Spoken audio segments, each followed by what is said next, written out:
The Trojan Horse. The skies above Earth's major cities blazed with an otherworldly light as the massive alien ships descended. Humanity held its collective breath, unsure whether this day would mark first contact or the beginning of an invasion. As the sleek, pearlescent vessels touched down in carefully chosen locations across the globe, a message echoed simultaneously through every communication device on the planet. People of Earth, we come in peace and bearing gifts. We are the Luminae, and we have watched your struggles with disease and suffering. Today, we offer you the means to end the pain of your youngest and most vulnerable. Accept our friendship, and together we shall forge a brighter future for all. The voice was melodious, soothing any lingering fears.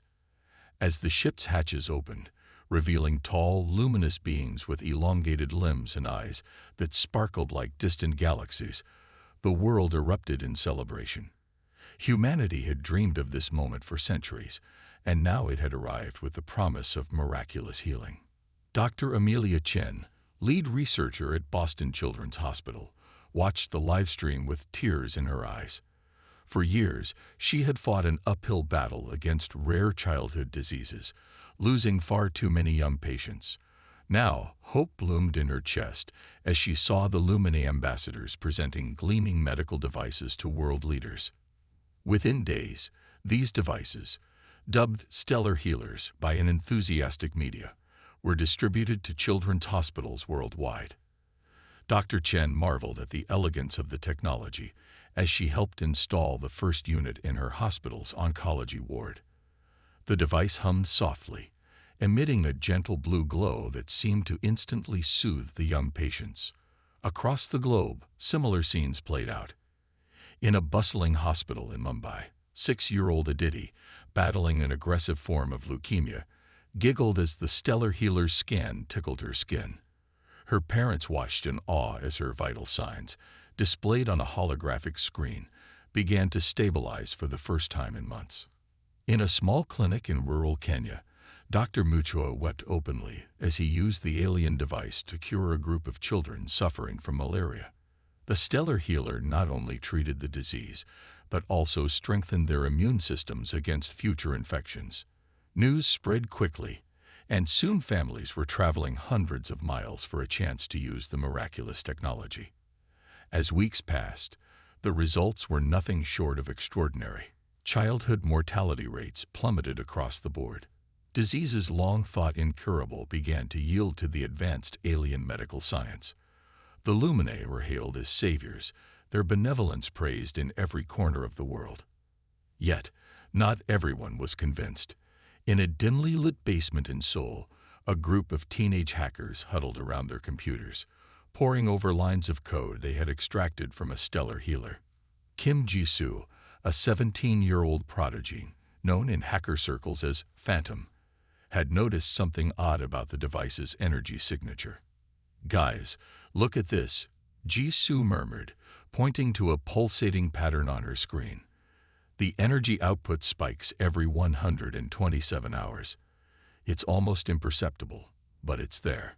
Her friends gathered around, their faces illuminated by the glow of multiple monitors. They had initially set out to reverse engineer the alien tech for fun, but what they were discovering was far from amusing. Meanwhile, in New York, investigative journalist Maya Rodriguez was piecing together a disturbing pattern. She had been tracking anomalies in hospital records, brief power surges, unexplained equipment malfunctions, and statistically improbable spikes in patient vital signs, all occurring roughly every 127 hours. As Maya dug deeper, she uncovered a hidden communication from a rogue Lumina scientist, buried deep within the static of old radio transmissions. The message was fragmented, but 2 words stood out clearly: Trojan and Council. Unbeknownst to humanity, high above Earth's atmosphere, a cloaked space station housed the true architects of this galactic deception, the Galactic Council. In a vast chamber lined with view screens showing various Earth locations, a diverse group of alien species congregated. The Grand Arbiter, a being of shadow and smoke, addressed the assembly. "The humans have taken the bait. Their gratitude blinds them to the truth. Soon, we shall cull their numbers and halt their alarming progress. A serpentine creature hissed in agreement. Their potential is too great. If left unchecked, they could upset the balance of power we have maintained for millennia. The Luminae were a stroke of genius, chirped a avian being, using their benevolent reputation to Trojan horse our way into human society. Brilliant. As the council members congratulated themselves, alarms began to blare. On the view screens, images of the teenage hackers and the journalists flashed. It seems some humans are more perceptive than we anticipated, the Grand Arbiter mused. No matter, they are too late. Initiate the final sequence. Back on Earth, as the 127-hour mark approached once again, an unsettling calm fell over the planet's children's hospitals. In Boston, Dr. Chen was making her rounds when she noticed something strange. The stellar healer's soft blue glow had taken on a reddish tinge. Before she could investigate further, chaos erupted. The devices activated simultaneously worldwide, emitting a high-pitched frequency that only children could hear. Young patients began to convulse, their neural systems under attack from the very machines meant to heal them. In Mumbai, little Aditi's eyes rolled back in her head as she seized violently. Her parents screamed for help, but the hospital staff were overwhelmed by the sheer number of children in distress. Dr. Mutua in Kenya watched in horror as children he had cured just days ago collapsed, their strengthened immune systems now turning against them. As the scale of the catastrophe became clear, panic gripped the world. Governments scrambled to respond, but the stellar healers resisted all attempts to shut them down. The devices that had been hailed as miracles were now instruments of unimaginable tragedy. In Seoul, Ju Su and her hacker friends worked feverishly to breach the stellar healer's defenses. "It's like nothing I've ever seen," she muttered, fingers flying across her keyboard. "But every code has a weakness. We just need to find it." Maya Rodriguez, having connected the dots too late, broadcast an emergency warning on all frequencies. This is not a drill. The alien technology is a weapon. Disconnect all stellar healers immediately. But for millions of children, the warning came too late. As the death toll mounted, the true nature of the Galactic Council's plan became horrifyingly clear. This was no mere attack. It was an attempt to cripple humanity's future by targeting its most vulnerable members. As the first terrible hours of the assault stretched on, humanity faced a stark reality. The stars they had looked to with wonder now loomed as a threat.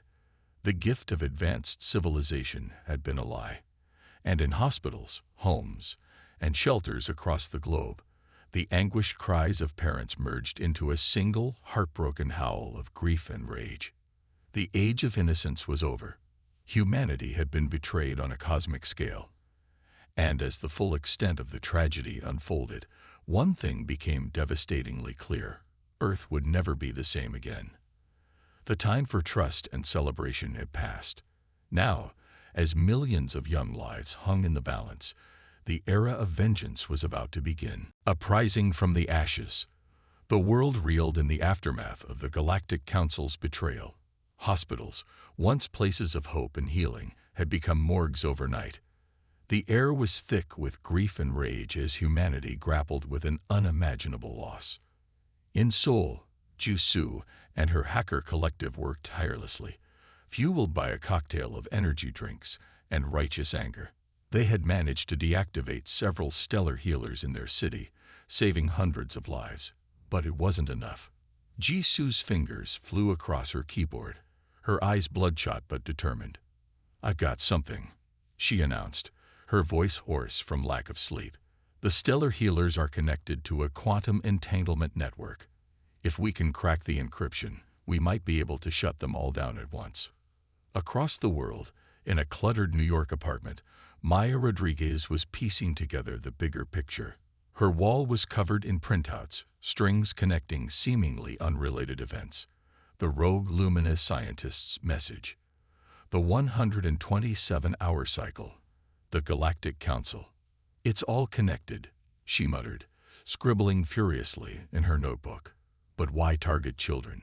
What were they afraid of? As dawn broke on the third day after the attack, Jisoo's team made a breakthrough.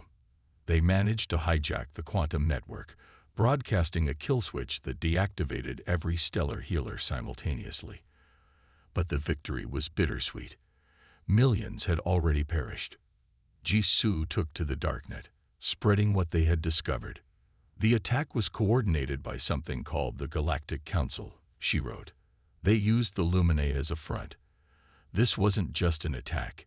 It was an attempt to cull our population, to stunt our growth.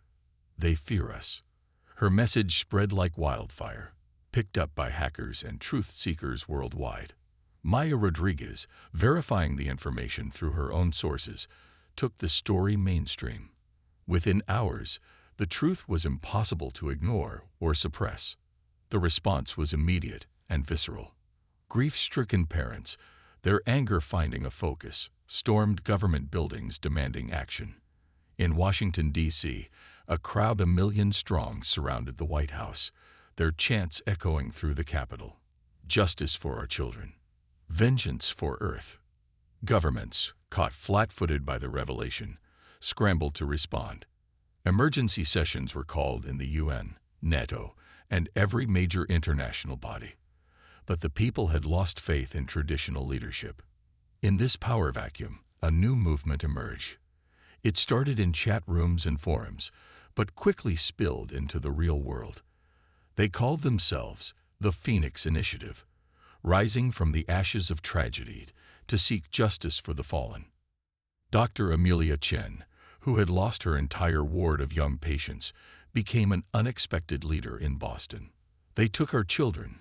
She addressed a crowd of thousands, her voice cracking with emotion.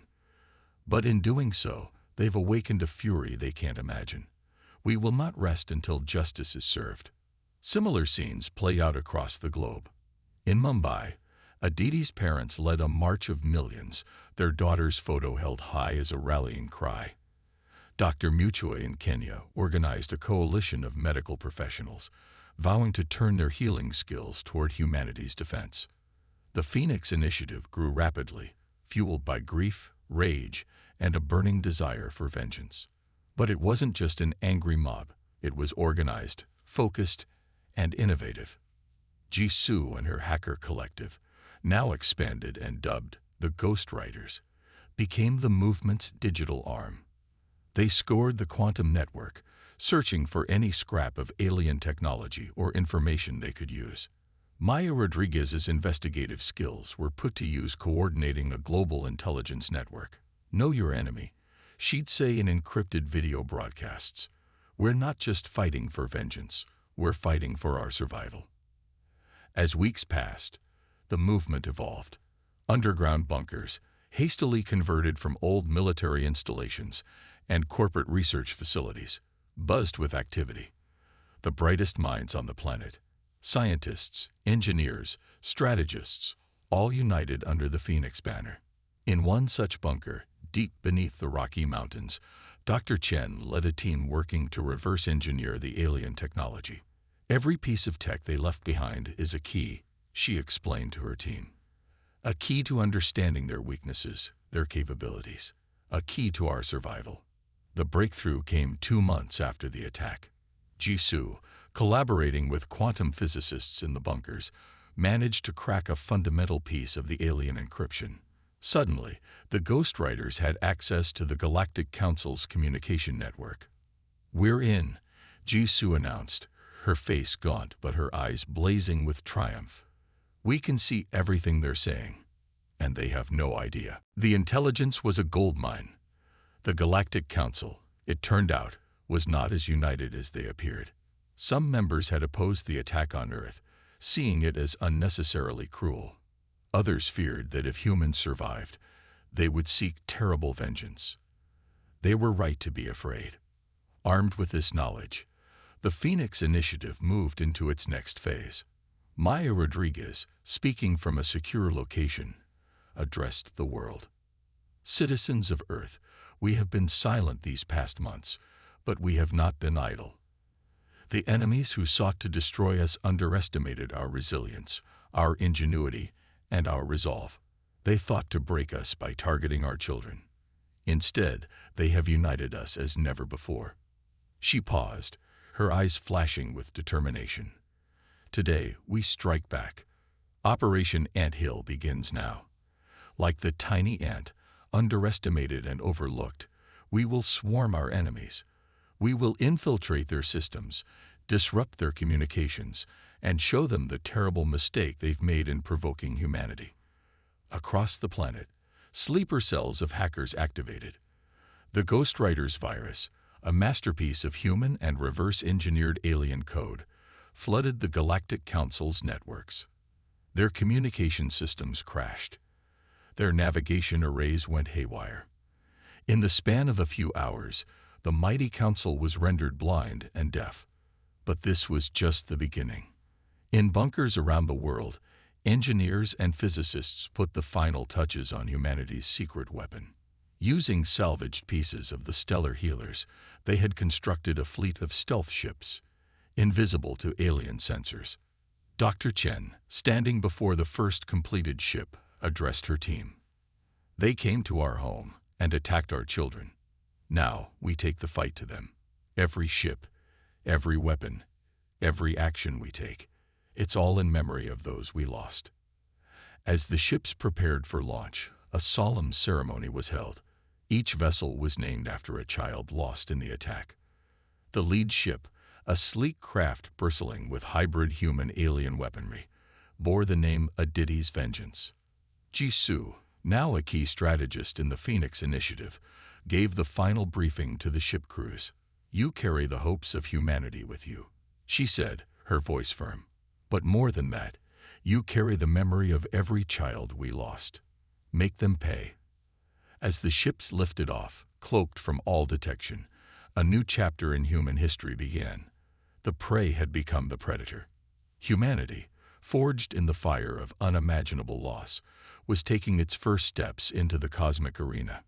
And the Galactic Council, still reeling from Operation Anthill, had no idea what was coming for them. The Phoenix had risen, and its fire would scorch the stars. Operation Anthill. The vast emptiness of space belied the tension that crackled through the fleet of Earth's newly christened warships. Cloaked in technology reverse-engineered from the very weapons used against them, humanity's vanguard approached the first target of Operation Anthill, a sprawling Galactic Council outpost on the fringes of the Sol system. Captain Zara Oko, commanding the lead ship Aditi's Vengeance, felt the weight of history on her shoulders. A former astronaut, she had seen Earth from space before. But never like this, never as a general leading an armada born of grief and righteous fury. "All ships maintain radio silence," she subvocalized, her neural implant transmitting to the fleet. "Prepare for Phase 1 of Operation Anthill." In the ship's engine room, Dr. Chen monitored the experimental drives that allowed them to slip past the Council's detection grid. Based on the quantum entanglement principles Jisoo's team had uncovered, the drives bent light and gravity around the ships, rendering them invisible to both conventional and advanced alien sensors. As they neared the outpost, a massive structure of gleaming metal and pulsing energy fields, Zara gave the signal. "Release the swarm." From the belly of each ship, thousands of tiny drones deployed, each no bigger than an insect, but carrying a payload of nanobots designed to infiltrate and subvert alien technology. This was the true heart of Operation Anthill, not just a frontal assault, but a multi-layered infiltration that would bring down the Council from within. On Earth, in the central command bunker dubbed the Hive, Jisoo and her team monitored the operation. Holographic displays showed the swarm's progress as it approached the outpost's outer defenses. They'd breached the first layer, Jisoo reported, her voice tense. "No alarms triggered yet. Nanobots are interfacing with their systems. We're in." Maya Rodriguez, now serving as the operation's chief intelligence officer, leaned forward. "What are we seeing?" "It's incredible," Jisoo breathed. "The outpost is like a hub in their network. We're getting data streams from across the galaxy. Star charts, communication logs, weapon schematics. It's all here. As the nanobots worked their way deeper into the outpost systems, the first signs of alarm began to show. Alien chatter increased, frantic communications suggesting they knew something was wrong, but couldn't pinpoint the source. They're scrambling fighters, Maya warned, interpreting the intercepted messages. Captain Oko, you may have company soon. Zara's voice came back, cool and determined. Understood. All ships, prepare for potential engagement. Remember your training. Remember why we're here. The next few minutes were a flurry of activity. As the outpost's defenses came online, the Earth fleet decloaked, revealing themselves in a dazzling display of lightning and fire. The alien fighters, sleek and deadly, poured out of launch bays, only to find their targeting systems scrambled by the infiltrating nanobots. What followed was humanity's first true space battle. The hybrid ships, piloted by Earth's best and brightest, proved more than a match for the confused alien forces. Plasma bolts and gravity lenses crisscrossed the void, punctuated by the silent explosions of destroyed craft on both sides. But even as the battle raged outside, the true victory was happening within the outpost itself. The nanobot swarm, guided by Jisoo and her team, had reached the central core. "We found it," Jisoo announced, her voice filled with grim satisfaction. "The outpost's primary database, and something else. A quantum entanglement communicator, if we can hijack it." Dr. Chen's voice cut in, tense with excitement. "Do it. That communicator could give us direct access to the Council's inner sanctum." With a few commands, Jisoo redirected the swarm. The nanobots swarmed the communicator, rewriting its protocols, bending it to human control. In the space battle above, Zara and her fleet had gained the upper hand. The last of the alien fighters spiraled away, trailing debris and venting atmosphere. The outpost's main weapons, still fighting the nanobot infection, fired wild, inaccurate shots into space. "Outpost defenses neutralized," Zara reported, awaiting further orders. Back in the hive, Maya and Jisoo exchanged a look. This was the moment they had planned for, hoped for, but never quite believed would come. "Do it," Maya nodded. Jisoo took a deep breath and initiated the final sequence. Through the hijacked quantum communicator, she broadcast a message, not just to the outpost, but to every Galactic Council installation across the stars.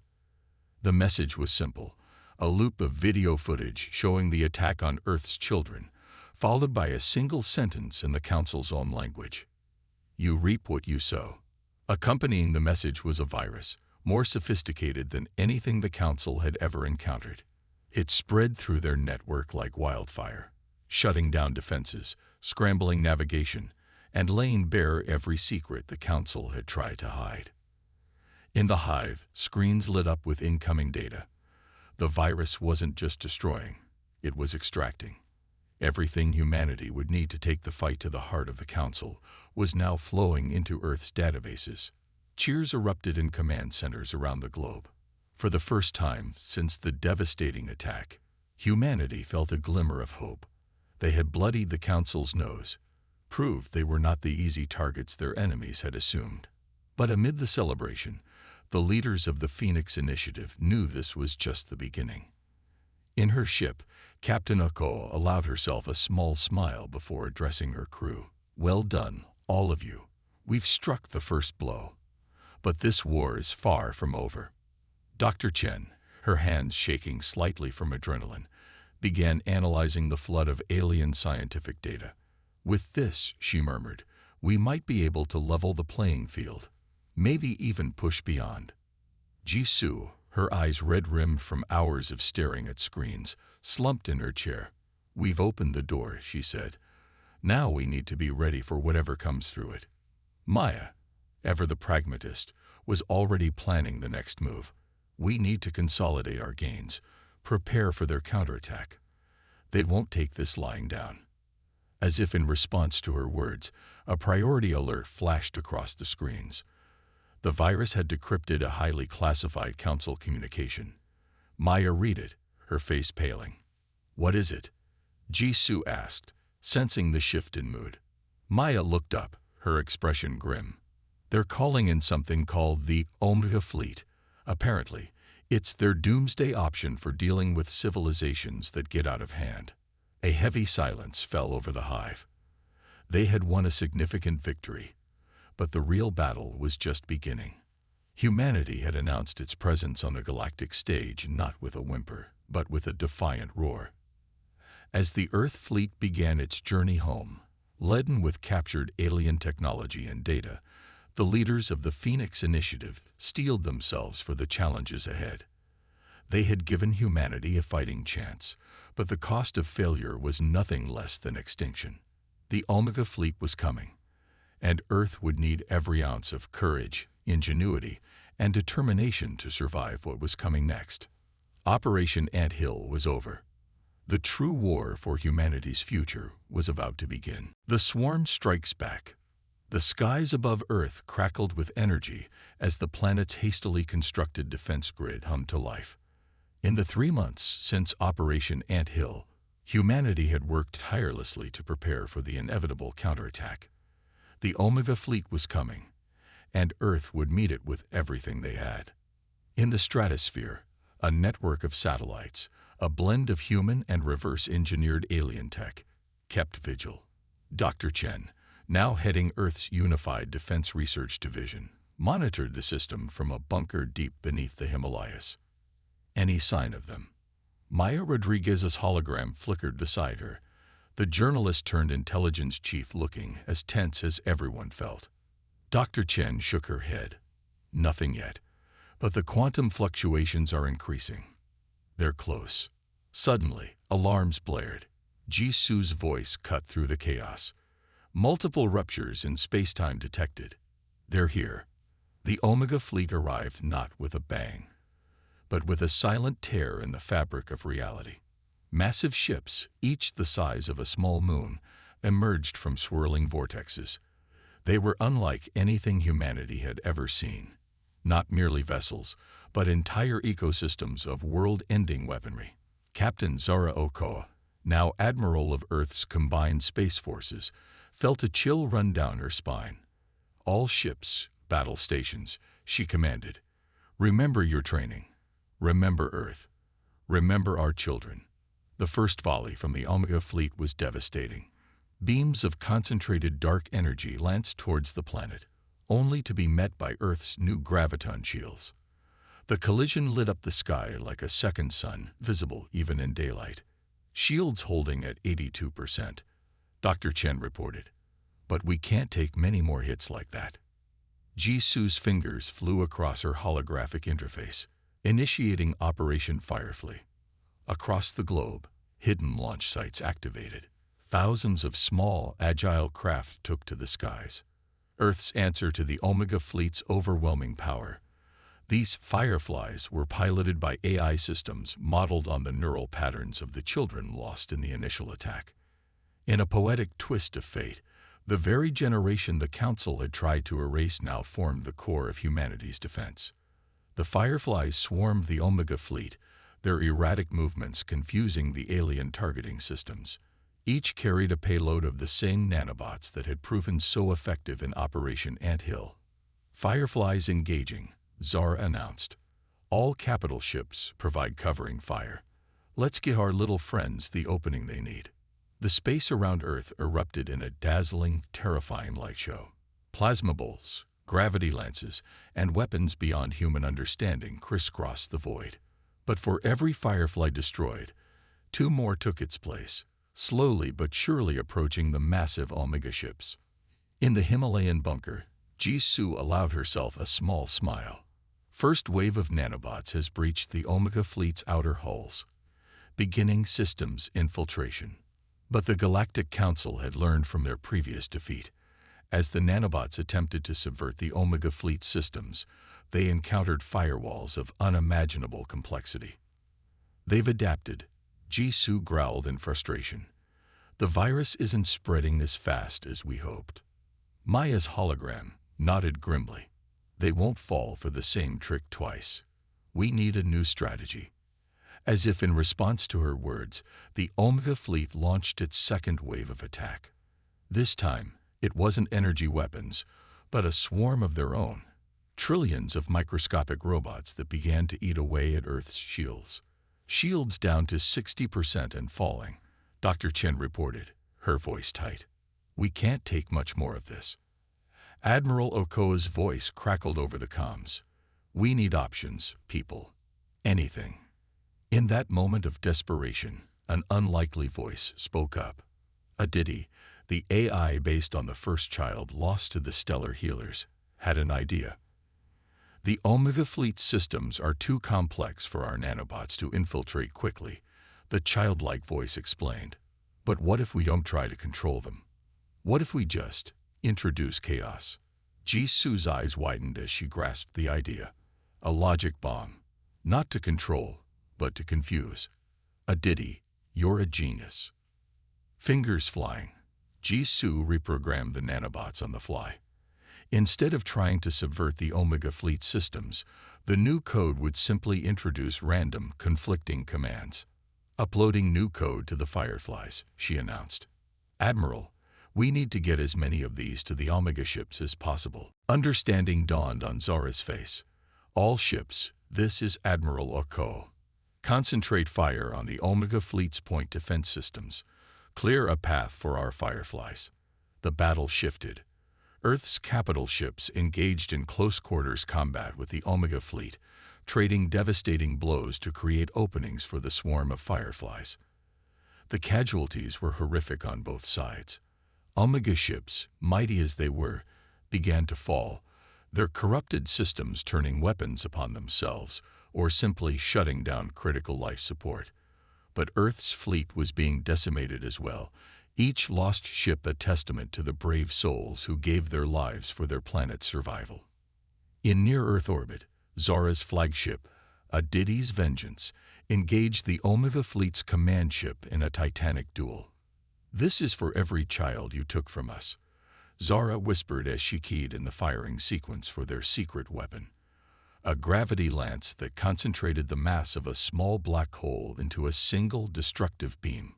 The lance pierced the command ship's defenses, setting off a chain reaction that tore the massive vessel apart. As it disintegrated, the coordinated efforts of the Omega Fleet began to falter. "Their command and control is disrupted," Maya reported, a note of hope in her voice. "Press the advantage." For hours, the battle raged on. Earth's surface was pockmarked with impact craters, its cities illuminated by the fire in the skies above. But slowly, inexorably, the tide began to turn. The Fireflies, guided by the AI children, exploited every weakness, sowed chaos in every system. The mighty Omega Fleet, pride of the Galactic Council, began to crumble. As the last Omega ship fell, tumbling into the sun in a final blaze of glory, a ragged cheer went up from every command center on Earth. They had done it. Humanity had faced extinction and emerged victorious. But the victory was bittersweet. The cost had been enormous. Millions more had died in the defense of Earth. The planet's surface would bear the scars of the battle for generations to come. In the aftermath, as the surviving ships limped home and the full extent of the damage became clear, the leaders of the Phoenix Initiative gathered. "We've won the battle," Maya said solemnly. "But the war isn't over. The Galactic Council is still out there." Dr. Chen nodded, her face etched with exhaustion and determination. "And we'll be ready for them. With the technology we've gained from this battle, we can push even further. Take the fight to them." Jisu, her young face now bearing the weight of the decisions she'd made, looked out at the ravaged but unconquered Earth. "We've proven ourselves, shown the galaxy that humanity isn't to be trifled with. What's our next move?" Admiral Okoa, her uniform scorched and torn, stood tall. "We rebuild. We mourn our dead. And then we show the Galactic Council that their worst mistake wasn't attacking Earth. It was leaving any of us alive to seek revenge." As the sun rose on a scared but unbroken Earth, Humanity looked to the stars with new eyes. They had been blooded, tested, and emerged stronger. The swarm had struck back, and the galaxy would never be the same.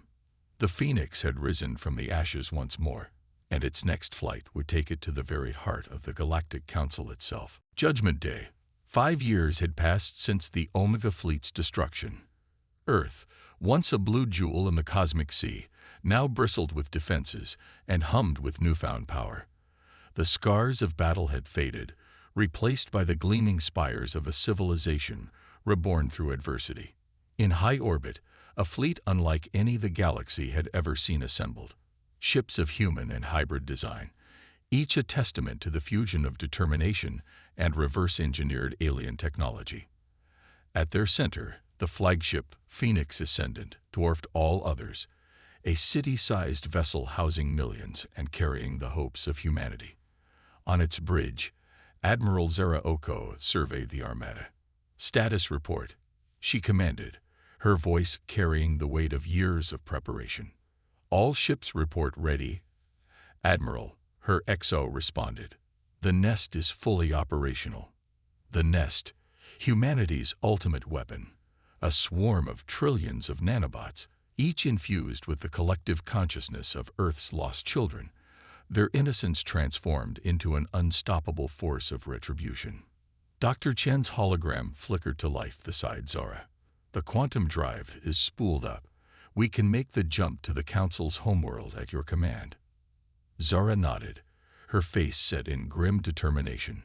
Send the signal. It's time. Across the fleet, on every ship and station, screens lit up with a simple message. Remember the children. Judgment Day is here. With a flash of light that momentarily outshone the sun, the Earth fleet vanished, leaping across vast stretches of space towards their final confrontation with the Galactic Council. In the Council's gleaming capital, alarms blared. The Arbiter, last of the original Council members, stared in disbelief at the tactical displays. Impossible, it hissed. They couldn't have found us. They couldn't have crossed that distance. But the impossible had become reality. The human fleet burst into existence on the edge of the system, immediately engaging the Council's defenses. Unlike the brutal, desperate battle over Earth, this was a precise, calculated assault. Years of planning and preparation paid off as the human ships danced through enemy fire, their movements predicted and countered by AIs trained on every scrap of data gleaned from previous encounters. On the Phoenix Ascendant, Jisoo coordinated the cyber assault. Her fingers flying over holographic interfaces, she directed the nest towards critical targets. Planetary shields failing, she reported, a fierce grin on her face. Initiating Phase 2. Phase 2 was Maya Rodriguez's brainchild. As the Council's outer defenses crumbled, the Phoenix Ascendant broadcast on all frequencies, not attacks or demands, but the truth. The unedited history of the Council's atrocities, not just against Earth, but countless other species, lay bare for the galaxy to see. Let them face judgment not just from us, Maya had argued, but from every world they've ever wronged. The effect was immediate and devastating. Across the Council world, riots broke out. Longtime servants of the regime turned on their masters, their loyalty shattered by the weight of revealed sins. In the Council chamber, chaos reigned. The Arbiter watched in horror as millennia of carefully constructed power crumbled in a matter of hours. How? It bellowed. How could mere humans have done this? The answer came in the form of a shimmering hologram, a Didi, the AI child who had been the first casualty of the Council's treachery. You thought to break us by taking our future, the spectral child said, her voice echoing with the weight of millions. Instead, you gave us a reason to reach for the stars.